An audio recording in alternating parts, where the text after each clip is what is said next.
Hello everyone and welcome to another video. So by the time this video actually gets posted, it'll probably be like the end of January. So I am a little bit late with this, but I still wanted to share with you all my goals and intentions for the new year of 2023, specifically as it relates to food, eating, and blood sugar. Now, of course, I have other non-food related intentions for myself for the new year in regards to things like my family and my friends and personal growth. But today it's all about the food.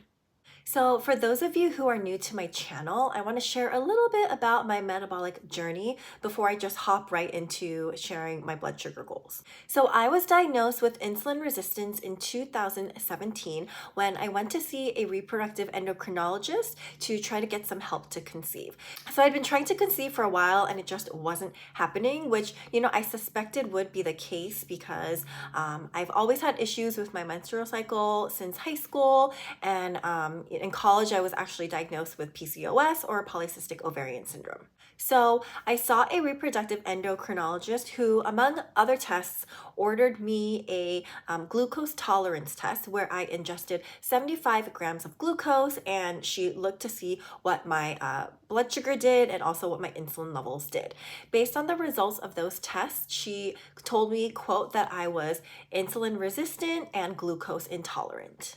So since then, I have had two beautiful kiddos, and I dealt with gestational diabetes with both of those pregnancies, which to me really was a clear sign that I had been dealing with metabolic dysfunction probably for a long time. Now, after my first kid was born in 2018, I spent the next 6 months postpartum really just binging on sugar because I had felt so deprived from doing the gestational diabetes diet for so long.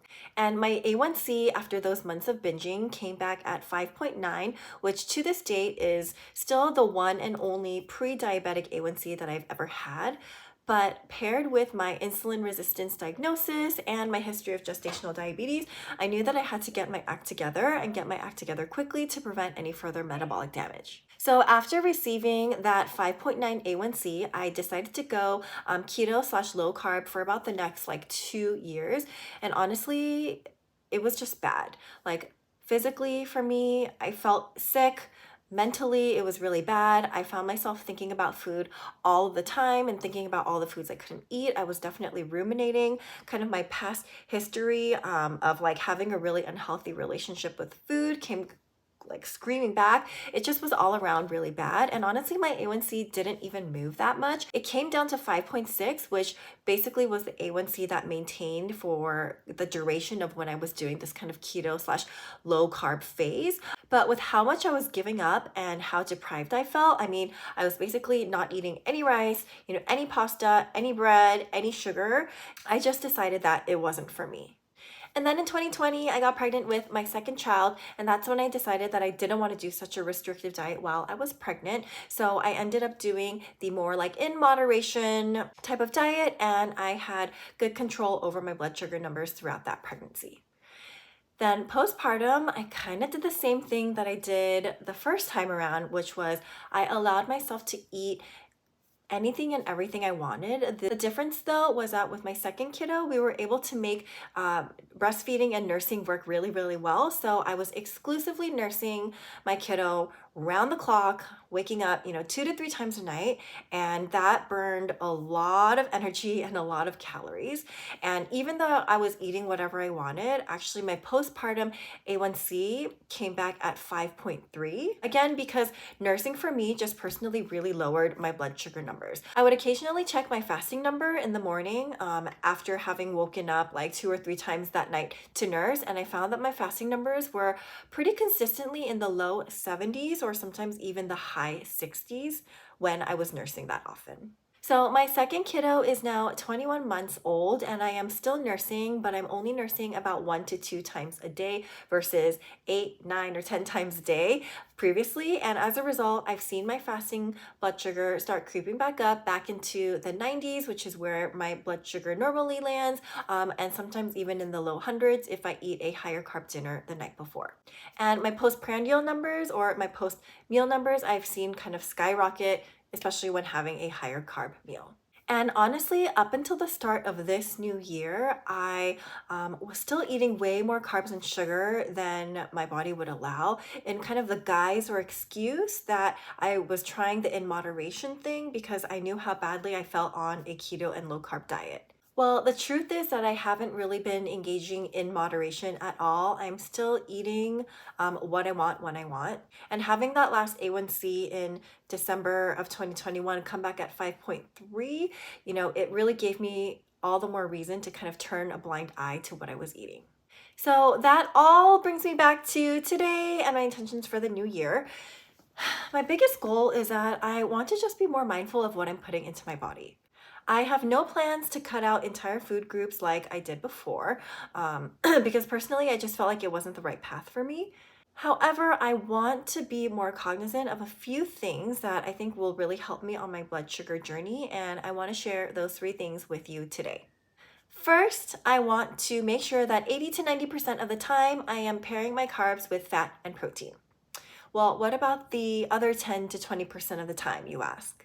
Well, I recognize that there are going to be some rare occasions when I'm out and about with my family and, maybe they're going to want to stop and get some ice cream or something, and I'm not going to have a handful of nuts or like a cheese stick to whip out in the ice cream store. And remember, my plan is not to give up any food completely, so I am going to allow myself to eat ice cream in moderation from time to time. So in those rare occasions, I won't always be able to pair my carbs with fat and protein. But I think aiming for like the 80 to 90% of the time goal, I think is really a good goal for me. Number 2, I want to eat a lot more veggies, like a lot more veggies, fresh in salads or roasted. I love, green beans, onions, Brussels sprouts, mushrooms, kale, zucchini. I love all of those vegetables. So my goal is to have more veggies readily available in my fridge so that I can incorporate them more easily into my meals. And number 3, my last goal, portion control, portion control, portion control. This is so hard for me. I have a history of disordered eating, both severely restricting and binging. And honestly, I think that mechanism in my brain that signals to my body that it's full is broken and has been broken for a really long time. But I want to heal that by eating more intentionally, eating more slowly, which honestly with 2 kids is kind of difficult because I feel like I have to inhale my food. If not, like I'm not going to eat. But my kids are starting to get a little bit older. So again, just slowing down how I'm eating and then also savoring my food. Those are the things that I think are really going to help me with my portion control. Now, I have my annual physical scheduled for March. So during that visit, of course, I'm going to get like my entire lab work done, all of my blood work, which includes, my fasting glucose, my A1C, and I'm also going to ask for my fasting insulin number as well. And if I really give this in moderation thing a fair chance and I do it successfully to the best of my ability, and then my A1C in March comes out within normal limits, then yay, I'm going to continue doing the in moderation thing because I'm going to take it as a sign that I don't need to so severely restrict certain foods to keep my body healthy. If my A1C comes back high, then I'll have to reevaluate what I'm doing. To be perfectly honest, the start of January has not been great in terms of what I've been eating. We experienced water damage in our kitchen in December, and so everything kind of had to be ripped up. So I haven't had access to my kitchen to cook in over a month, and honestly, it's probably going to be at least another couple months before I can use a stove again. So that means that we have been eating out a lot, basically daily for our food needs because I just don't have access to my kitchen at all. So that's been really difficult and has kind of thrown a wrench into this successfully trying the in moderation thing. But you know what? I'm just going to do the best that I can and then see what happens in March. And of course, I will bring you along for that journey so you can see exactly what happens with my blood sugar as well. Okay, so there you have it, my food and eating and blood sugar goals and intentions for 2023. I am fully aware that many of you are against the whole in moderation thing, and I totally respect that. But this is just where I am right now in my journey and where I feel like I need to be. So I appreciate you all coming along with me for the ride, and I hope that my experiences could be beneficial or meaningful to you in some way, shape, or form. All right, so thanks again for watching, and I will see you guys all in my next video. Bye!